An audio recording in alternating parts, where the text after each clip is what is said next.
ওম শান্তি 19 অক্টোবৰ 2025 অব্যক্ত মুৰলীৰ আধাৰত সেৱাত নিৰ্মল বাণী নিৰ্মাণ স্থিতি সন্তুলন ৰাখি বাবাক প্ৰত্যক্ষ কৰাৰ যোগাভ্যাস কৰিম। ওম শান্তি।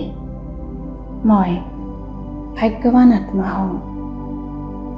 মোৰ মস্তকত ভাগ্যৰ ৰেখা জিলিকি আছে।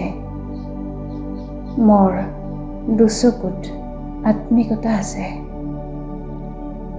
মোৰ মুখৰ দ্বাৰা শ্ৰেষ্ঠ বাণী নিগৰে।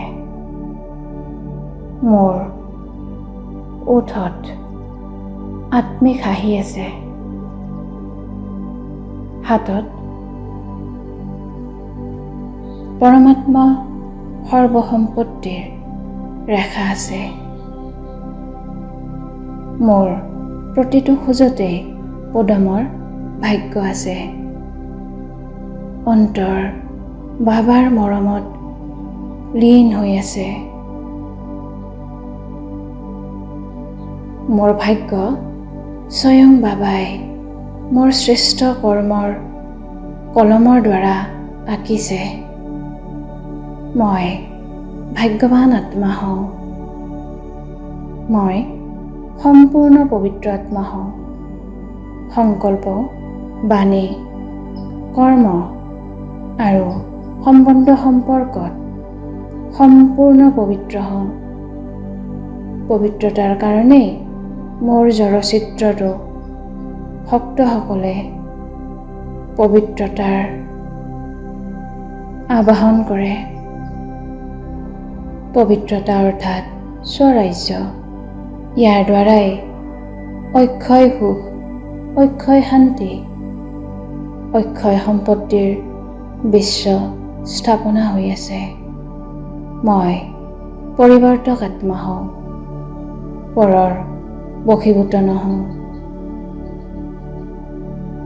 মই কোনো কাৰণতেই নিজৰ মাজত দুখৰ অনুভূতি হ'বলৈ নিদিওঁ।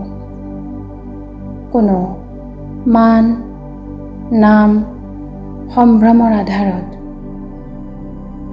মোৰ সুখ বৰ্তি নাথাকে। মই অনুভৱ কৰিছোঁ যে নাম, মান, সম্ভ্ৰম, সাধন আদি সকলো বিনাশী হয়, অল্পকালৰ হয়। ইয়াৰ দ্বাৰাই অবিনাশী সুখ প্ৰাপ্ত কৰিব নোৱাৰোঁ।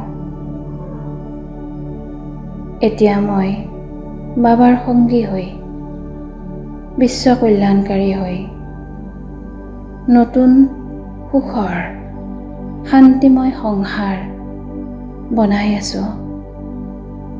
মই মাষ্টাৰ সৰ্বশক্তিমান হওঁ।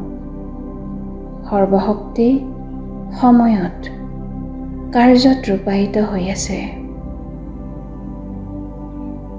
মই তীব্ৰ পুৰুষাৰ্থী আত্মা হওঁ।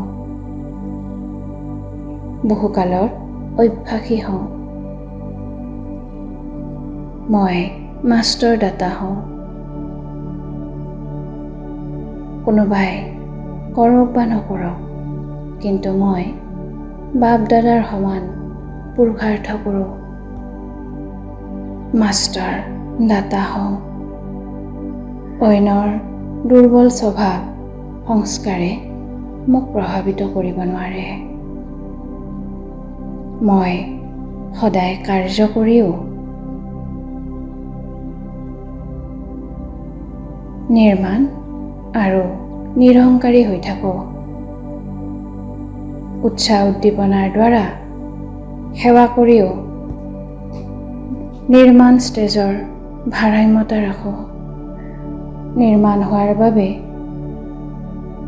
মই প্ৰতিটো সেৱাতে সফলতা আৰু বেছিকৈ প্ৰত্যক্ষতাভাৱে প্ৰাপ্ত কৰোঁ। মই নিজৰ পুৰুষাৰ্থৰ দ্বাৰা জমাৰ খাতা বঢ়াই সদায় নিজেও সন্তুষ্ট থাকোঁ আৰু অন্যকো সন্তুষ্ট কৰোঁ। ভিন্ন ভিন্ন সংস্কাৰক জানিও মই সন্তুষ্ট থাকোঁ আৰু সন্তুষ্ট কৰোঁ।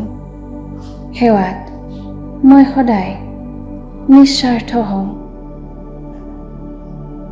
মই আৰু মোৰ বোধ মোৰ মাজত সম্পূৰ্ণৰূপেই নাথাকে। ইয়াৰ দ্বাৰা আশীৰ্বাদৰ খতিয়ান আৰু পুণ্যৰ খতিয়ান সহজেই জমা কৰোঁ। মই বাপ দাদাৰ ছত্ৰছায়াত থাকোতা আত্মা হওঁ। সম্পূৰ্ণ নিশ্চয় বুদ্ধি হওঁ। বাবাক প্ৰত্যক্ষ কৰোতা আত্মা হওঁ। মই মাষ্টাৰ সৰ্বশক্তিমান হওঁ। ওম শান্তি।